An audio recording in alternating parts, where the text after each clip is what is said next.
And you can be part of the show this afternoon if you send us an email. The email address for GK is thegkshow@elvis.com. Again, that's thegkshow, all one word, all lowercase, at elvis.com. Big Jim, thank you so much. I'm George Klein, and just walking into our studios, they call themselves the Traveling Twosome. Yeah. Char, tell them what it's about.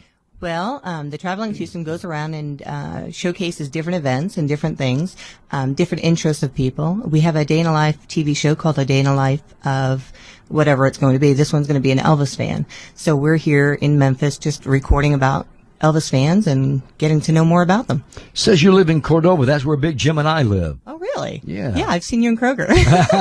That's where I met him. We've shopped there. Exactly right, Char. Lewis, tell us more about what's happening with this show. This show, basically, Char and I take on somebody else's job or their hobby or their town for the day. In this show, we're taking on just the whole aspect of the Elvis phenomenon, being an Elvis fan. The last couple shows, Char and I got to actually go and become a professional wrestler for the day. And You're wrestle in the kidding. ring. Oh, and guess who won? Guess who won? Jerry Lawler. No. Who won? It was between Lewis and I. We got trained by professional wrestlers. Really? So you take a gander. You're looking at us. Who won? I'd say you won. You bet.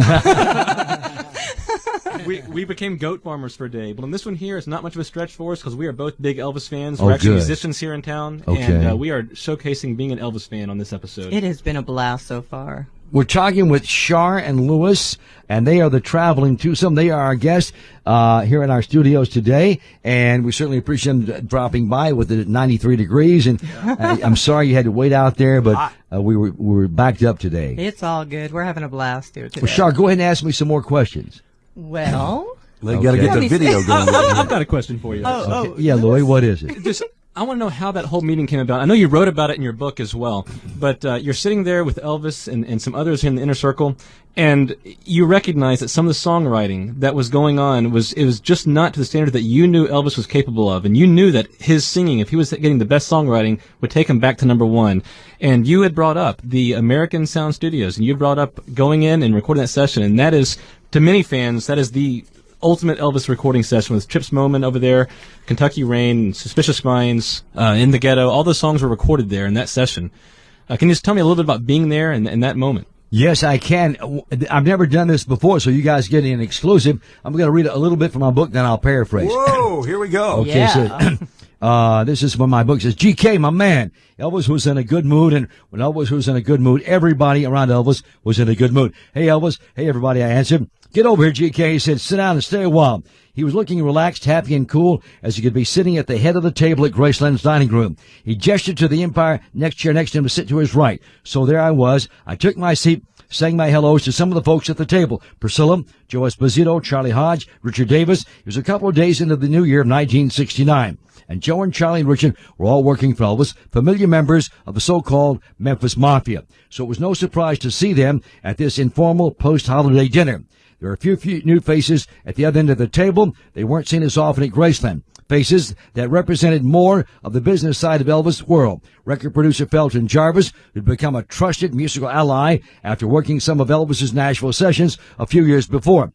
Freddie Beanstalk, liaison to the Hill and Range publishing company that supplied and administered all of Elvis's songs and that he recorded, and Tom Diskin, the right-hand man to Elvis's longtime manager, Colonel Parker. Elvis had been making me a welcome guest at Graceland since he'd bought the place back in 1957.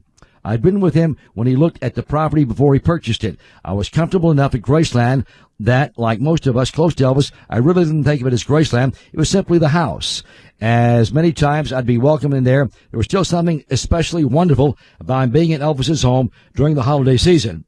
And it goes on there, and what Char and Lewis are alluding to is that I get up and make a speech. And I did, Lewis, because it was a spur of the moment thing. It wasn't planned.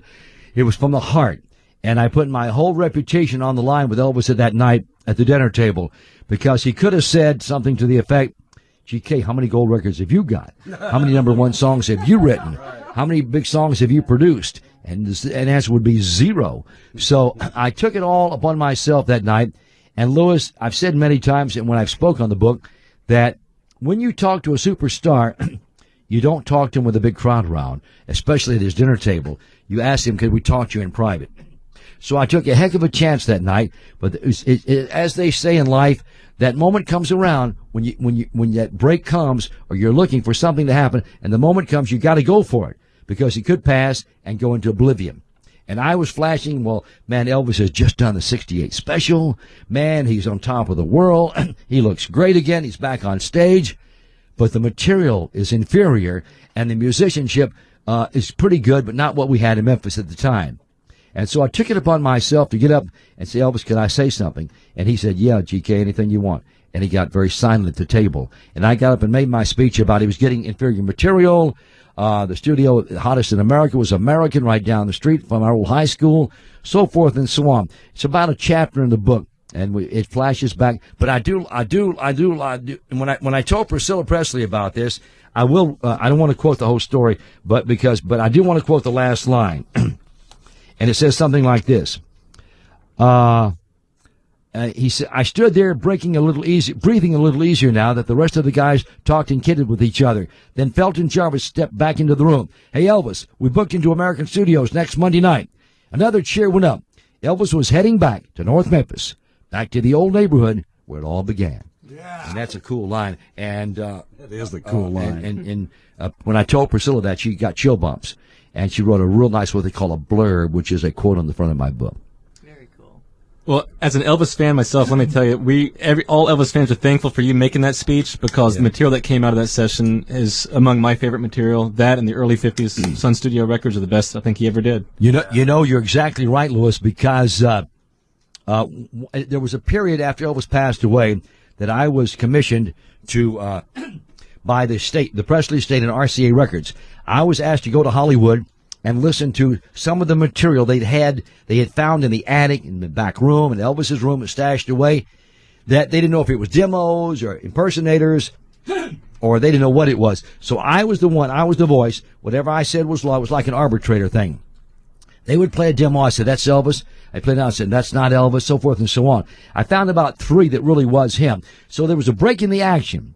And the executives at RCA Studio said to me, George Klein, they said, by the way, let me break and say this. We're live from Memphis, Tennessee at Graceland in the Sirius XM Elvis Radio Studios. George Klein. I'm here with Shar and Louis, the Traveling Twosome. So they would ask me at RCA, getting back to RCA Studios in Hollywood, they said, George, were you there at the American sessions? I said, man, not only was there, I was partly responsible for him recording there.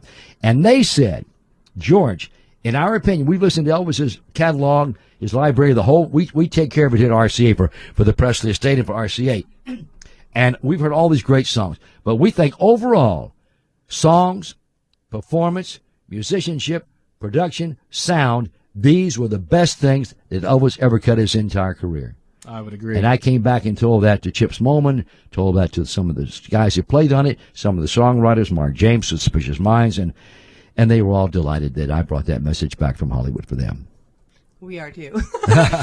Tell me a little bit about, you see a lot of different people around here, and a lot of them I noticed are very young. They weren't here in Elvis's time. Yeah, you're right, Shar. This is Shar Magnifico. I love the name. And Louis, they're Traveling Twosome, doing a documentary. Okay, Shar asked me a question, the young fans at Graceland today. And I brought him in, Shar, to where you're sitting in the blue velvet interview chair. Not the blue velvet, the blue suede interview chair. The blue suede interview chair. It's a famous chair, right, Jim? That's it. I feel honored. Yeah, well, you should be. I'm just kidding. But anyway, we asked them that question. I know the answer, but I want to hear it from them and want the nation to hear about it, the world to hear about it. And invariably, the answer is the same, or kind of sort of the same.